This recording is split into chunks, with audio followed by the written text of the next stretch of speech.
Question 1. As a man, would you rather have sex with a condom or no sex at all?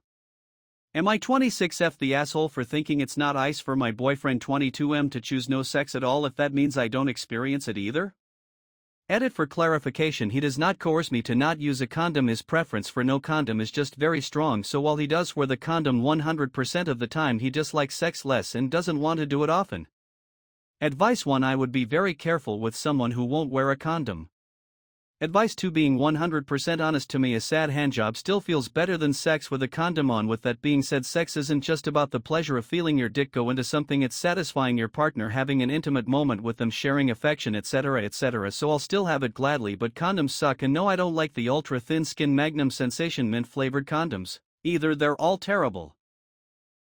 Advice 3. Everyone here is saying the dude is automatically immature and callous for not wanting to use a condom, but nobody talks about how virtually no guys are taught how to properly choose a condom. It can be a fun activity together to experiment, try with different ones to find one that works for him. There needs to be a secure fit at the base without being constricting or uncomfortable. Then there has to be the proper fit. He's uncut, it needs to allow the foreskin to move freely, since that's responsible for a lot of sensation. These things matter even more than the wall thickness of the condom. A properly fitted one gets like 90% more of the sensation through, and it's very enjoyable, maybe even more so because the condom can take away a little bit or sensitivity, letting the guy last longer. An ill-fitting, uncomfortable condom can make the guy unable to have the sensation to stay hard and the perform properly, and that feeds into performance anxiety too. Some guys would rather not risk that and just skip the sex to avoid the blow to their self-esteem, yet it takes some time and trying new brands and shapes to see what works. A lot of women don't give a guy the chance to try it out and then blame it on him. At the same time, unprotected is obviously very risky to both sides and is more physically risky for the women. Just something for both sides to consider. The solution isn't to be stupid and risky, or be stupid and use something that makes it suck for one of the parties. The solution is to choose something that works. Question 2. Will my husband lose interest in me sexually because I'm infertile?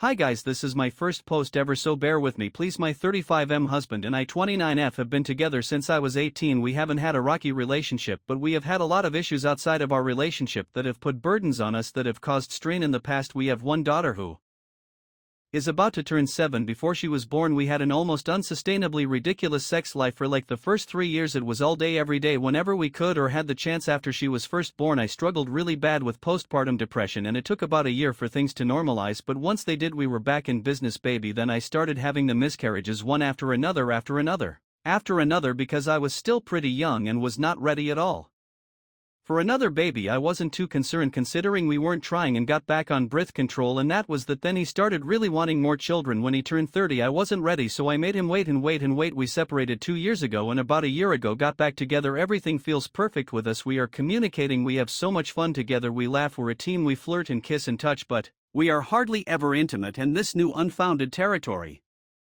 only comes after we have been trying for the last year, only to find out that it's highly unlikely I will ever be able to conceive again. Now it's important to note how devastation this new was to me. I love children. Some women dream of careers or of marrying a movie star. I dreamed of wiping tears and changing diapers into oblivion.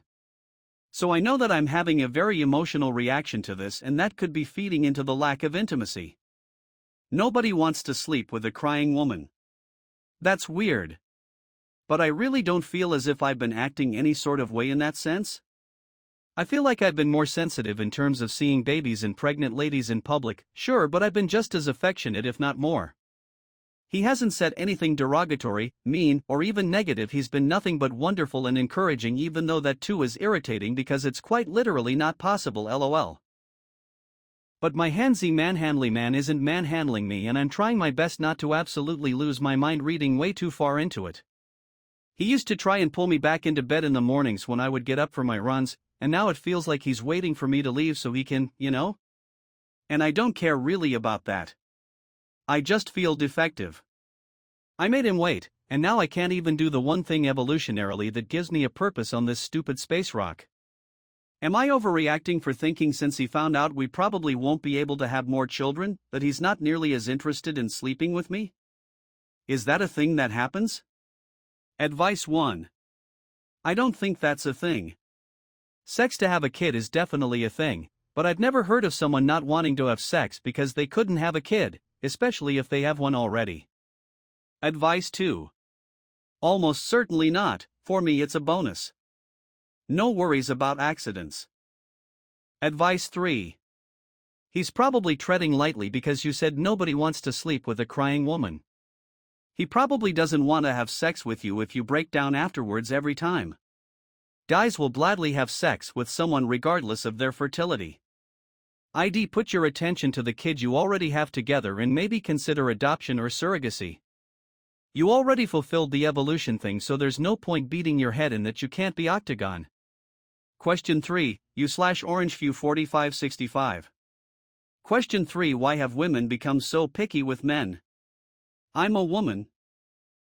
Told my friend I met a seemingly awesome guy online, cute, well-educated, 41 like me, lives close by. Anyway, he said, I like your hair, the color, it's so pretty. In one of his first messages I thought it was sweet that he liked something unique and personal about me, but I told my friend and she said I should block him because one of the rules is men shouldn't start by complimenting or mentioning your physical traits. I thought this was a cute compliment and she actually called me a pick-me and told me to have higher standards. I mean, he didn't say my boobs looked fluffy or something. Don't women get angry when men don't notice their hair? I don't want to have low standards, but laugh out loud. What the fuck, who's the asshole here? Guys really want to hear from women too. Advice 1, your friend is the issue here. Advice 2, I found hair like ales is a safe compliment because often it was something women chose. Advice 3, I'm assuming your friend is single. Pro tip, don't take dating advice from your single friends, they are single for a reason. Next thing, what your friend is incorrectly talking about is when a guy primarily only compliments you on physical traits like your ass or breasts and never mentions anything about your personality or interest, which is an indicator he's probably, but not all the time, only interested in hooking up. Now, that is really only applicable in certain scenarios, like if he's sexually attracted to you and compliments your features in the right timing and conversation, it's fine, but if all he talks about is sexual in nature, then that's a red flag. A guy complimenting you on your hair is not one of them. Your friend has no idea what she's talking about. Question 4, why do men get into relationships with women that have bodies that they, the men, are not attracted to? Why do men get into relationships with women that have bodies that they are not attracted to? My question is more inference to when pursuing a new relationship. I can understand how attraction waves and wanes over the course of a long-term relationship, but if you don't like how the person looks from the beginning, being that many men state they are visual beings, what makes you still want/choose these women? Do you feel like you settled? Thank you. Advice 1, they either settled or determined that the other positive traits outweighed the looks. Advice 2, what men want and what men can actually get are generally two very different things. Advice 3, I think that when people, probably mostly men, have an opportunity to date someone, it's inherently at least a bit tempting if the person still has qualities they like, of course, so you start having one date, the second get attached, and in the end you're dating, I guess, making sure that a potential partner ticks every box we want and refuse to even give a chance if they don't isn't really done by everyone. Question 5, sex on the first date. Be honest, do men really judge or care if a woman sleeps with him on the first date? I swear I wasn't going to sleep with this guy and I ended up jumping his bones. I was going through a year-long dry spell and I couldn't help it. He was a damn good kisser and wild at foreplay. I asked him if he has a condom, to which he replies, ugh yeah, I just feel like I caved and maybe things would be different if I didn't put out.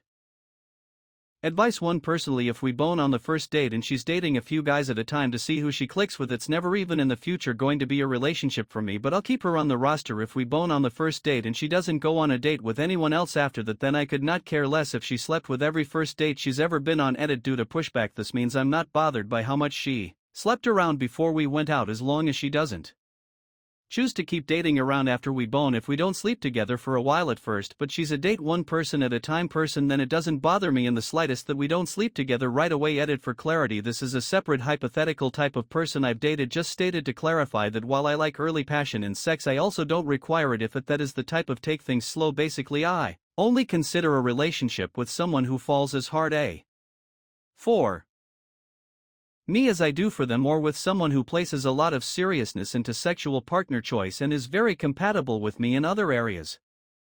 Advice 2, this depends 1000% on the guy. Some guys genuinely do not care if they slept with the girl on the first date or on the 10th date. If they like her, it won't make a difference.